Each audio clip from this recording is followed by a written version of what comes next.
Bem, vamos falar um pouco a respeito do cessacionismo. O que é o cessacionismo?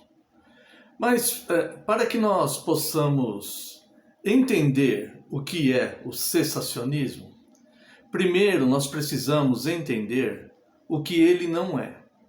O cessacionismo, ele não é uma doutrina, não é uma doutrina bíblica.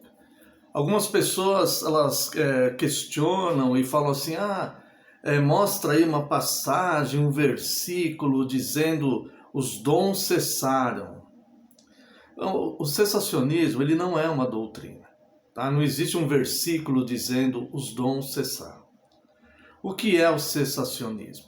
O cessacionismo é a observação do conceito que os dons extraordinários, não todos os dons extraordinários, os dons espetaculares, os dons de milagres, esses dons cessaram.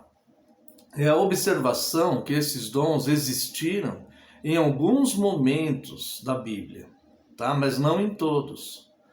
E também a observação da evidência externa, que não se vê mais esses dons após a conclusão do Novo Testamento.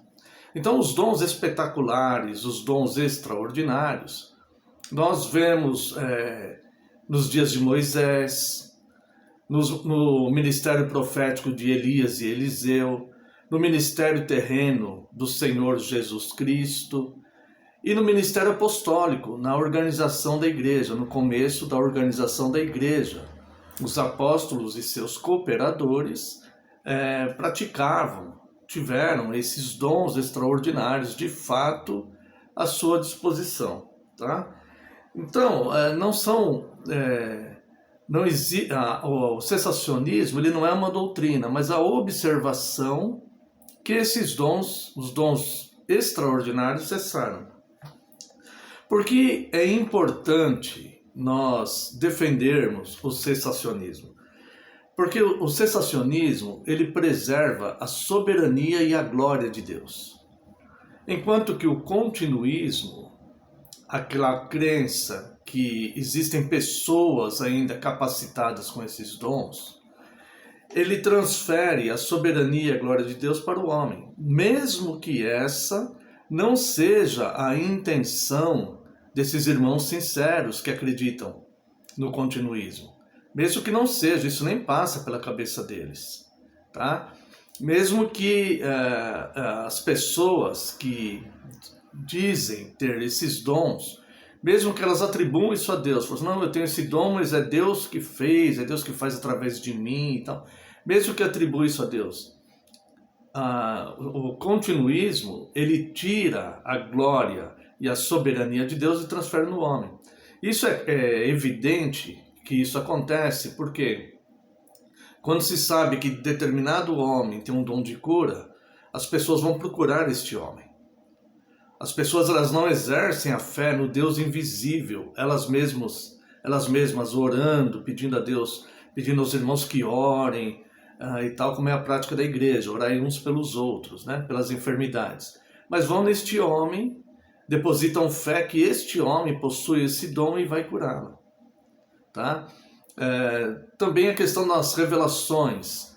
Acreditam que determinada mulher ou determinado homem tem um dom de revelação e vão lá para buscar informações a respeito da sua vida, do futuro, ou etc., nessas pessoas. Então, o continuismo, essa crença do continuismo, na prática, ela transfere a soberania de Deus para o homem, e ela transfere a glória de Deus para o homem, mesmo que o homem admita ou diga que atribua a Deus, é uma ação de Deus em mim, né?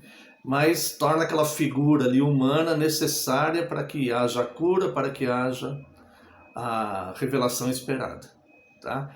O cessacionismo, então, é importante essa observação do cessacionismo, porque ela zela, ela blinda a soberania e a glória de Deus. Tá? Quando nós oramos e alguém é curado, foi Deus que curou. Qualquer pessoa pode curar por alguém e essa pessoa ser curada. Não precisa ser uma pessoa específica que atribua a si mesmo esse dom. Tá? Paulo, ele defende o seu ministério apostólico para os coríntios, alegando justamente os sinais e prodígios da sua credencial apostólica em fazer, em exercitar ou colocar em prática os dons extraordinários. Então nós sabemos que o apóstolo Paulo ele foi muito combatido porque ele foi chamado depois de Cristo. Ele teve uma visão de Cristo e foi chamado depois de Cristo. Então muitos não aceitavam o seu ministério apostólico. E era comum Paulo defender o seu ministério apostólico. Veja como ele defende o ministério apostólico para os coríntios. Na segunda carta aos Coríntios, capítulo 12, verso 12. Eu vou ler na versão Almeida Revista e Atualizada. Pois as credenciais do apostolado foram apresentadas no meio de vós, com toda a persistência, por sinais, prodígios e poderes miraculosos. Veja que Paulo está defendendo o seu apostolado. E para defender o seu apostolado, ele fala que ele tinha essa credencial apostólica de executar os dons extraordinários. Se isso fosse uma prática para toda igreja, para todo cristão, não haveria sentido algum de Paulo usar essa credencial apostólica de exercer os dons extraordinários para defender o seu apostolado.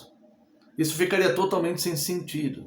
Eu só posso defender algo pertinente a mim que o outro não tenha. Por exemplo, eu posso dizer que alguém pode dizer, né? Eu sou mestre em grego, alguém pode dizer isso. Tá? Mas essa pessoa só pode dizer isso se ela de fato for. Aqui Paulo, ele está dizendo que ele, defendendo esse apostolado, olha, é evidente que eu sou apóstolo, porque eu faço sinais, prodígios e maravilhas. Se todo cristão fizesse, isso seria uma defesa totalmente sem sentido. Aquelas pessoas responderiam, não, mas nós também fazemos e não somos apóstolos. Isso não é defesa apostólica. Tá? Bem, vamos ver quais são esses dons espetaculares, esses dons extraordinários que cessaram. Tá? O mover milagres, por exemplo, como Moisés diante do Mar Vermelho. Moisés chegou diante do Mar Vermelho, com o povo de Deus ali, atrás, simplesmente a maior potência mundial da época, que eram os egípcios. E Moisés, então, ele ora a Deus, fala, Senhor, o que fazer agora? E Deus responde a ele, fala assim, por que clamas a mim? Diga ao povo que marche. Ou seja, ele estava capacitado com aqueles dons extraordinários. E ele simplesmente marchou diante do mar e o mar abriu. Não existe notícias de alguém que possa fazer isso. Após a passagem dos dons extraordinários, não existe relato histórico nenhum de alguém que possa fazer isso. Abrir um mar para um povo passar. Tá? Isso é só um exemplo, né? São vários outros que eles fizeram manifestações aí que moveram milagres. Tá? Então, mover milagres é o primeiro dom extraordinário que cessou. Os dons de cura, ou dom de curas. Esses dons de curas, melhor dizendo, eles passaram também como os apóstolos diante do paralítico da Porta Formosa. Aquele paralítico pediu um dinheiro para eles, uma esmola. Eles disseram, não temos ouro nem prata, mas o que temos nós te damos, levanta e anda. E aquele homem levantou e andou, simplesmente com a palavra daqueles apóstolos. Eles disseram, Pedro disse, né? Não tenho ouro nem prata, mas o que eu tenho eu te dou. Levanta e anda. Tá? Ele tinha, de fato, esse dom por ser apóstolo. Esse dom extraordinário. Não há sinais, indícios nenhum na Bíblia de alguém que possua ou possuía o dom e falhou e determinou algo que não aconteceu. Isso não existe. Tá? Então ele simplesmente mandava os paralíticos levantar, eles levantavam. Mandavam os cegos enxergar, como Jesus fez várias vezes, e os cegos enxergavam. mandava os leprosos ficarem purificados e os leprosos ficavam purificados. Tá? Sobre isso, até já no final do Novo Testamento, já há evidências, antes mesmo de terminar o Novo Testamento, já há evidências que esses dons haviam cessado. O apóstolo Paulo, por exemplo, no início, ele ressuscita um jovem que morreu, Eutico, que caiu do parapeito da janela e morreu. Paulo ressuscita aquele jovem. No final do Antigo Testamento, Paulo, ele não cura Timóteo de uma enfermidade no estômago. Ele faz uma receita, ele dá uma receita. Olha, mistura vinho com água por causa da sua enfermidade no estômago. Então já há evidência, já há percepção que no final do Novo Testamento, os dons extraordinários, eles já não eram mais vistos como eles eram vistos basicamente no início, na carta, no livro narrativo de Atos dos Apóstolos. Um outro dom também, são 4 dons extraordinários, né? Mover milagres, curas, línguas. Tá? Isso aconteceu em Atos dos Apóstolos, capítulo 2. O apóstolo Paulo fala em 1 Coríntios capítulo 14 que o dom de línguas era um sinal para os incrédulos e não para os cristãos. Então não há sentido no ambiente onde só há cristãos fazendo um culto a manifestação do dom de línguas, porque ele era um sinal para os incrédulos. Funcionava assim, a pessoa falava no idioma e o incrédulo entendia no seu próprio idioma. Tá? Paulo, ele regulamenta isso na carta aos Coríntios, no capítulo 14 da primeira carta, dizendo, se alguém for falar em línguas, fale 1, 2, no máximo 3, e sucessivamente, ou seja, um de cada vez. E só fale havendo quem interprete. Se não houver intérprete, fique calado na igreja. Então Paulo praticamente ele põe fim a isso, dizendo que só é possível alguém manifestar esse dom, a pessoa falar um idioma ali que ninguém conhece naquele ambiente, se houver alguém que conheça aquele idioma e traduza, interprete. Só possa fazer se houver intérprete. Se não houver intérprete, então que fique calado aquele. Se ele orar em línguas, está orando de fato. Então não vamos proibir o falar em línguas, mas vamos regulamentar, é isso que Paulo está falando. Nós não vamos proibir porque Deus pode usar um dia esteja um estrangeiro num culto e esse estrangeiro acabar entendendo ou alguém falar no idioma desse estrangeiro. Mas ali teria que ter alguém para interpretar para os outros que estavam lá, para que ninguém fique infrutífero, para que todos sejam edificados. Então Paulo diz que haja sucessão, 3 no máximo, 1 de cada vez, e havendo quem interprete. Se não houver quem interprete, então fique calado, para que todos tenham que ser edificados. É melhor falar 5 palavras no idioma que as pessoas entendam para edificação do que 10.000 palavras que ninguém está entendendo. E ainda fala, aquele que ora em línguas, ora de fato, mas a sua mente está infrutífera. E o outro dom são o dom de revelações. Esse dom de revelações, ele terminou na conclusão do Novo Testamento, porque a revelação de Deus para o homem, ela já está concluída.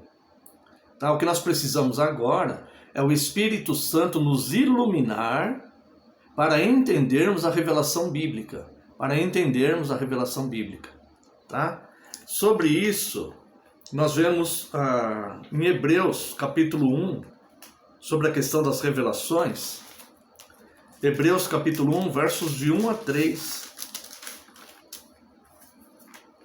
Havendo Deus outrora falado muitas vezes e de muitas maneiras aos pais pelos profetas, nestes últimos dias nos falou pelo Filho, a quem constituiu herdeiro de todas as coisas, pelo qual também fez o universo. Ele que é o resplendor da glória e a expressão exata do seu ser, sustentando todas as coisas pela palavra do seu poder. Depois de ter feito a purificação dos pecados, assentou-se à direita da majestade nas alturas. Tá? Então, até aqui, li até o verso 3. Então, o autor aos Hebreus, ele está falando que outrora, no passado, já na época dele, isso aqui já era uma questão passada. Deus havia falado aos profetas. Deus havia falado de várias maneiras aos profetas no passado, aos seus ancestrais, tá? Nos dias já do autor da carta aos Hebreus, era a palavra de Cristo que sustenta todas as coisas, ou seja, o verbo de João 1:1. No princípio era o verbo, que é a palavra, é Cristo, estava com Deus e o verbo era Deus. Então é a palavra de Cristo, o verbo, o evangelho, né? No livro do Apocalipse fala que Cristo é o testemunho da profecia. Então, capítulo 10, verso 19, se eu não me engano, ou capítulo 19, verso 10, agora me fugiu um pouquinho, tá? Mas fala que o evangelho, Cristo é o espírito da profecia. Então, não existe mais novas revelações. As revelações de Deus para o homem, elas já estão completas nas Escrituras, tá? Então, o cessacionismo, ele não é uma doutrina, mas ele é a observação, a percepção desta convicção, dessa certeza das Escrituras, que esses dons foram usados por Deus em algum momento. Os apóstolos, por exemplo, para a organização da igreja, tá? Hoje, após o Novo Testamento, esses dons são totalmente desnecessários.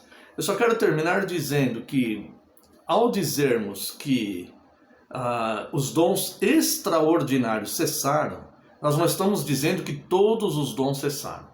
Dons para edificação da igreja, como os dons vocacionais, por exemplo, né? Esses dons permanecem, é Deus que vocaciona as pessoas para as suas atividades.